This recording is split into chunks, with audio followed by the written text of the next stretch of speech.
That you have to give me logical, rational reasons how that could have come about if indeed the Quran was assembled much later and was not authentic in its recording. Absolutely, it can't happen. It really look. We have to be reasonable. How many We have to be versions of the reasonable. Bible are there? How many verses? If you've got a Bible, Thousands. Verses. Thousands. No, different translations. Oh, many. Yes. Not just translations. There are Bibles that have different numbers of books. It's not about It's not about a choice of word. It's about entire books have been discarded by certain. So, for example, there are verses missing. So, in the Codex Sinaiticus in the British Library, which is the oldest complete Bible that we have today, the story of the adulterous woman, he who has not sinned cast the first stone, doesn't exist in that Bible. So we don't have that in the Quran. We don't have these problems in the Quran.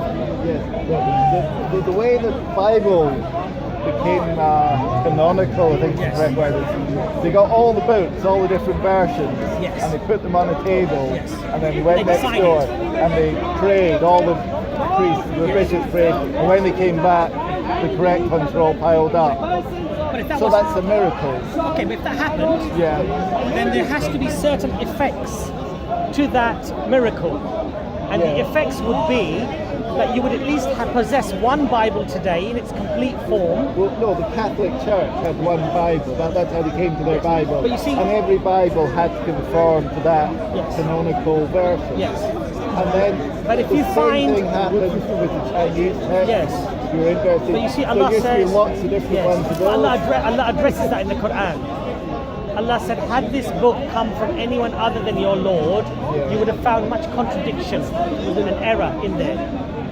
Contradiction and error. Well, and so, no. Because what we're talking about, what I'm trying to say is, every religious book exists in different versions, and then someone in authority, the Pope or whoever, someone decides this is the correct version.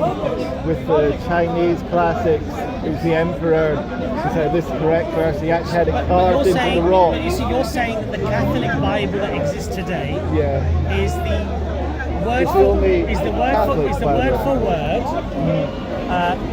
revelation that descended down from God to Jesus. But the Jehovah's Witness claims exactly the same thing.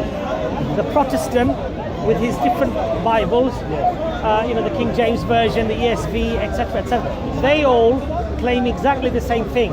Now, you would have a point if today we had many Muslim factions who also had their own Qur'ans and were claiming the same thing.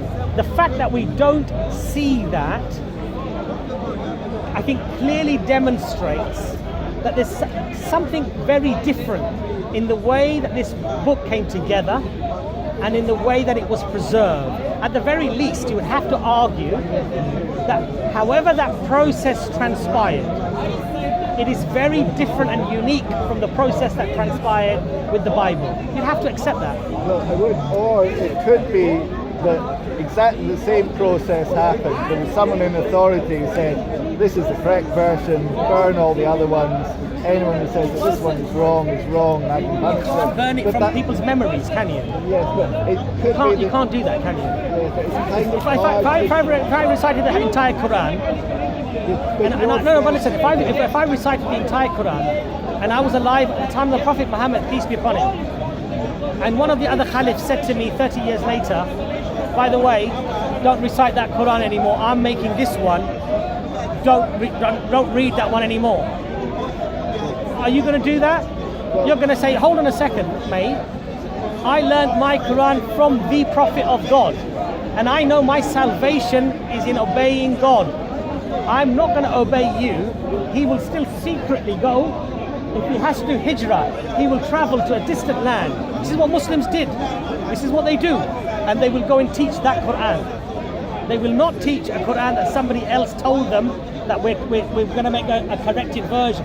It doesn't happen. And that's my explanation to you. That when you look at, but let's not get bogged down on that, because I think the preservation one is done. Because even the non-Muslim scholarship today, like Angela Neuwirth of Germany, one of the most renowned professors on the Arabic language. I would agree with that. I really don't. It Well, wouldn't bother me if it was.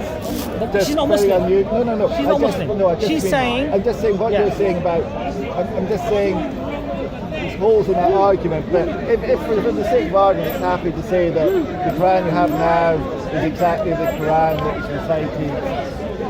By the Prophet. See, whenever we say holes in an argument, they can be great big gaping holes, or they can be little pinpricks. What I'm trying to say to you is, it can be a scale where it completely nullifies the claim, or it only casts such a small doubt that it's actually irresponsible and irrational to even accept such a doubt. Do you understand my point? And what I'm giving you, honestly, brother, from a very honest approach, is that if you really look at these things in detail, you will at least acknowledge that, you know what, the arguments for the preservation are robust. You might say, on balance of probability, there is still this chance that this might possibly some far-fetched idea, like an alien came down, took up all the... No, hold on a second. An alien came down, took all of the Qur'ans, rewrote this Qur'an, and then came and sneaked it under Usman's pillow and said, that's the one that you got to say. What I'm trying to say to you, there are people who will even claim that. And it sounds ludicrous, but there are people today who believe that prophets were aliens. They believe that God is an alien. No, I'm telling you straight, this is what people believe. Now, could I say to that person, 100% your claim is absolutely wrong? No, but I can say on balance of probability, I think it's highly, highly unlikely, and I'd rather believe what I'm believing because I believe it's highly, highly likely. That's all we're doing here. So once we go beyond the preservation, we look at the miracles and the miraculous nature of the Quran, and I've only touched on a few. I was going to ask you about that as well. Like, again, just to give you the counter argument, it's very easy to look at a book and say, this is amazing. Like, for instance, we said the sea and the water, which seems to be that